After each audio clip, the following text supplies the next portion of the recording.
আপনি কি একে জানেন? কিছুজন হয়তো জানবেন, কিছুজন হয়তো জানবেন না। আপনারা যারা জানেন না, ইনি হচ্ছেন মিস্টার সুশীল কুমার, যিনি 2011 সালের উইনার কौन बनेगा करोड़पतिर এর প্রাইজ হিসেবে ইনি 5 কোটি টাকা জিতেছিলেন। কিন্তু কিছু সময় পর ওনার অবস্থা এমন হয়েছিল যে ইনার কাছে আগে যে 5,000 টাকার চাকরি ছিল সেটাও পর্যন্ত আর ছিল না তার কাছে। আপনারা হয়তো ভাবছেন যে এত বড় ইন্টেলিজেন্ট মানুষ, যিনি সব কোশ্চেনের অ্যান্সার দিয়ে 5 কোটি টাকা জিতেছিলেন, তার এমন অবস্থা কী করে হয়? আপনারা নিশ্চয়ই আশ্চর্য হবেন। এটা শুধু একটা উদাহরণ নয়, আরও অনেক উদাহরণ আছে এই বিশ্বে যারা হঠাৎ করে ধনী তো হন, বাট কিছু সময় পর তারা আবার তাদের আগের অবস্থায় ফিরে আসে। আমি আরও একটি উদাহরণ দিচ্ছি। ইনি হচ্ছেন মিস সারন, যিনি 10 মিলিয়নের একটি লটারি জিতেছিলেন, যেটি আমাদের ভারতীয় টাকায় কনভার্ট করলে প্রায় 75 কোটি টাকা। ভাবুন, যদি আপনার কাছে 75 কোটি টাকা চলে আসে, তাহলে তো আপনি ভাববেন আমার আর লাইফে কোনো দিন কোনো কিছু করার দরকার নেই। উনিও ওটাই ভেবেছিলেন, বাট কিছু সময় পর ওনার কাছেও সব টাকা শেষ হয়ে যায় আর তিনি আবার জব করা শুরু করেছিলেন। কি এমন ঘটনা হয়েছিল যে যার জন্য এরা কোটিপতি হওয়ার পরেও আবার আগের অবস্থায় চলে এসেছিলেন? শুধু তারা নয়, আপনাদের মধ্যেও ম্যাক্সিমাম মানুষকে যদি এত টাকা একসঙ্গে দেওয়া হয়, কিছু টাইম পর আপনাদের অবস্থা ঠিক এদেরই মতো হবে। কিন্তু এটা কি করে সম্ভব এবং কেন ইনারা এত টাকার পাওয়ার পরেও এমন কাঙালের মতো হয়ে গিয়েছিলেন, সব কিছু ডিসকাস করব আজকের এই ভিডিওতে। রিচ মানুষের মেন্টালিটি কেমন হয় এবং পোর মানুষের মেন্টালিটি কেমন হয়। আমরা ধনী ও গরিবের মধ্যে পার্থক্য দেখব না, আমরা পার্থক্য দেখব ধনী মানুষের মেন্টালিটি এবং গরিব মানুষের মেন্টালিটির মধ্যে। আমরা পার্থক্য দেখব এই দুই প্রকার মানুষের মাইন্ডসেটের মধ্যে। দেখুন, সব মানুষ সব কিছুতে পারফেক্ট হয় না। ওই মানুষের মধ্যে যথেষ্ট নলেজ ছিল, যার জন্য তিনি কেবিসিতে 5 কোটি টাকা জিতেছিলেন। কিন্তু ওনার মধ্যে হয়তো ফাইন্যান্সিয়াল নলেজ কম থাকার কারণে, বা ছিলই না বললে চলে, যার জন্য তিনি 5 কোটি টাকাকে সামলাতে পারেননি। দেখুন, টাকা কামানো যতটা ইম্পর্টেন্ট, তার থেকে বেশি ইম্পর্টেন্ট হলো ওই টাকাকে ঠিকমতো ম্যানেজ করা। মানে আপনি টাকা তো ইনকাম করে নেবেন, কিন্তু ঠিকমতো ম্যানেজ করতে না পারলে আপনি কিন্তু ঠিক আপনার আগের অবস্থায় ফিরে আসবেন কিছুদিনের মধ্যে। টাকা ম্যানেজ করার একটা সিম্পল রুল হলো 50-30 এবং 20 রুল। মানে হলো আপনার টোটাল ইনকামের 50% আপনি জরুরি জিনিসের পিছনে খরচ করুন, মানে খুবই জরুরি, যেমন খাবারের পিছনে, জল, কারেন্টের বিল, বাড়ির ভাড়া, মানে আপনার বেসিক নিডের পিছনে 50% খরচ করুন। আর যদি 50%-এ এই সব কিছু কমপ্লিট হয়ে যায়, তাহলে আপনি 30% আপনার শখ ইচ্ছার পিছনে খরচ করতেই পারেন। দেখুন, ভিন্ন মানুষের আলাদা আলাদা শখ থাকতেই পারে, কিন্তু আপনাকে ওই সব কিছু এই 30%-এই কভার করতে হবে। আর এরপর যে 20% বেঁচে আছে সেটিকে আপনার সেভ করতে হবে। এটাকে কোনো দিন খরচা করার কথা মাথায়ও আনবেন না। দেখুন, জরুরি সবার প্রথমে, তারপর আসে আপনার শখ আর সেভিংস। কিন্তু যদি আপনি শখের কারণে সেভিং ভুলে যান, তাহলে ভবিষ্যতে আপনি কোনো দিন আপনার শখও পূরণ করতে পারবেন না। ওর মেন্টালিটি হলো প্রথমে শখ পূরণ করা, তারপর নিজের জরুরি জিনিসে খরচ করা। অন্যদিকে রিচ মেন্টালিটি, এরা কোনো কিছুর পিছনে খরচ করার আগে 10 বার ভাবেন যে ভবিষ্যতে ওই জিনিসের ভ্যালু বাড়বে নাকি কমবে, ওই জিনিস আমাকে ইনকাম করে দেবে নাকি আমার পকেট থেকে টাকা নিয়ে যাবে। আর যদি পোর মেন্টালিটির কোনো মানুষের কাছে কিছু পয়সাও যদি চলে আসে, তাহলে সে আগে তার শখের পিছনে খরচ করবে। যেমন দামি ফোন কিনবে, দামি শ্যুজ কিনবে, দামি ড্রেস কিনবে, এই সব জিনিসে তার সব পয়সা খরচ করে ফেলবে। আর অন্যদিকে রিচ মেন্টালিটির মানুষ ভাববে এই জিনিসটা কি আমার সত্যি খুবই জরুরি, যেখানে 15,000 টাকার ফোনে আমার কাজ চলে যাচ্ছে, সেখানে 1 লাখ টাকার ফোন কি দরকার আছে কিছু? এই পয়সা দিয়ে এমন কি করা যায় যার ফলে আমার পকেটে পয়সা আসতে থাকবে? কি করে এই টাকা দিয়ে টাকা ইনকাম করা যাবে? তো আই হোপ আপনাদের প্রথম পয়েন্টটা বোঝাতে পেরেছি যে ধনী মানুষরা জানে কিভাবে তাদের পয়সাকে ম্যানেজ করতে হবে, যেটা কিনা গরিব মানুষরা জানে না। আর সেকেন্ড পয়েন্ট হলো এটা যে ধনী ব্যক্তিরা তাদের টাইমকে বেশি ভ্যালু দেয় তাদের পয়সা থেকে। পয়সা আজ গেলে কাল আসবে, কিন্তু সময় একবার গেলে আর ফিরে আসবে না। এর জন্য আপনাদের একটা উদাহরণ দিয়ে বলছি। যেমন এই ভিডিওটি বানানোর জন্য scripting, research, voice over, video editing, thumbnail, subtitle add করা, এই সব যদি আমি একা করি তাহলে অনেক টাইম লাগবে। কিন্তু আমি যদি কিছু পয়সা খরচ করি, তাহলে এই সব কিছু করতে তুলনামূলক অনেক টাইম সেভিং হবে। আর এই টাইমকে ইউজ করে আমি আরও অনেক কিছু করতে পারি। আর অন্যদিকে পোর মেন্টালিটির মানুষরা এই সব জিনিসের পিছনে পয়সা লাগায় না। তারা কোথায় দামি ফোন এলো তার পিছনে, দামি গাড়ি, দামি ড্রেস, নিজেদের অকাদের বাইরে বাড়ি বানানোর পিছনে পয়সা লাগায়, যেখানে অ্যাকচুয়ালি পয়সা লাগানো দরকার ওখানে না লাগিয়ে।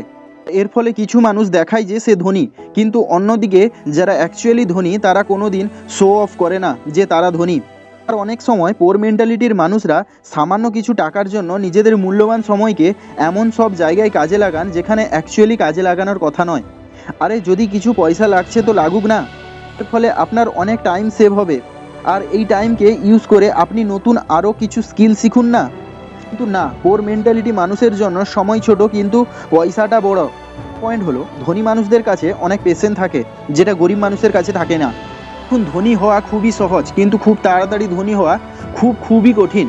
আমি এমনটা কেন বলছি যে ধনী হওয়া সহজ?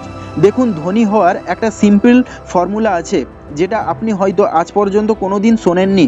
আপনার নিজের খরচ নিজের ইনকামের থেকে কম রাখুন, আর বেঁচে যাওয়া পয়সাকে ইনভেস্ট করে গ্রো হওয়ার জন্য কিছু টাইম দিন। আপনি ঠিকই ধনী হয়ে যাবেন। কত সহজ লাগলো না শুনতে? হ্যাঁ, রিয়েলিটিতেও এটি খুবই সিম্পল একটা জিনিস। এটিকে বুঝতে তো পারে, কিন্তু বুঝতে চায় না। আর যারা বুঝতে পারে তারা অ্যাপ্লাই করে না। কি অ্যাপ্লাই করে না? তারা তাদের টাকাকে টাইম দেয় না। লোকেদের মধ্যে পেশেন্স থাকে না।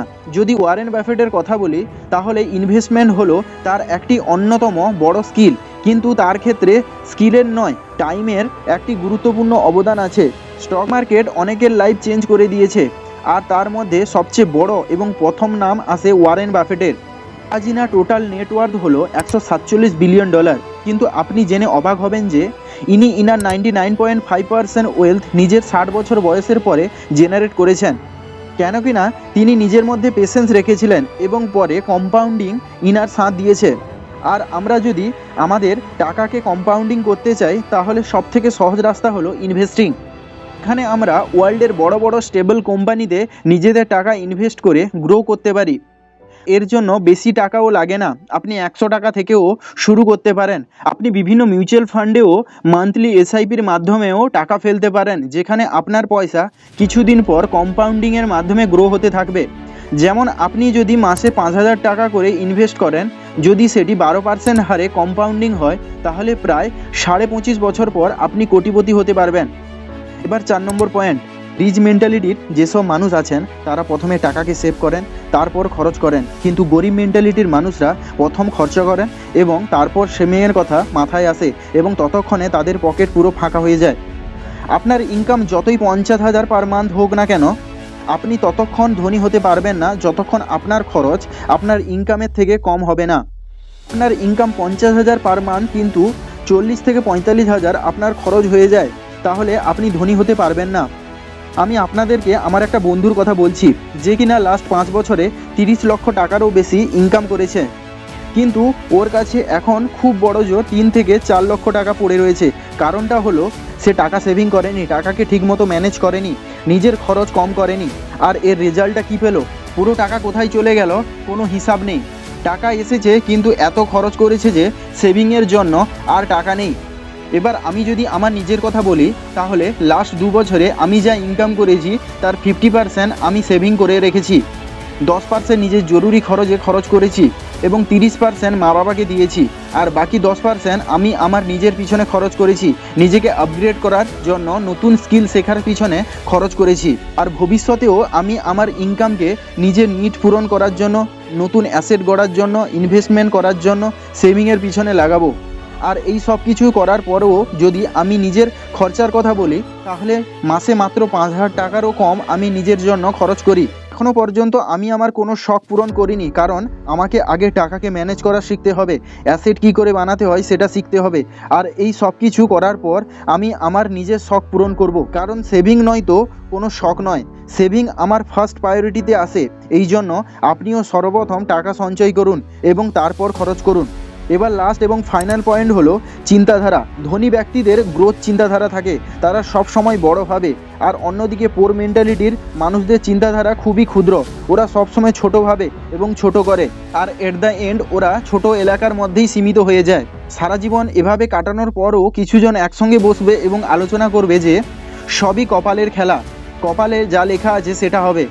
আর আপনিও যদি এই সব জিনিসের ওপর বিশ্বাস রাখেন, তাহলে আজ একটা কাজ করবেন, খাবারের সময় খাবারের প্লেটটি নিজের সামনে রাখবেন, কিন্তু হাত লাগাবেন না।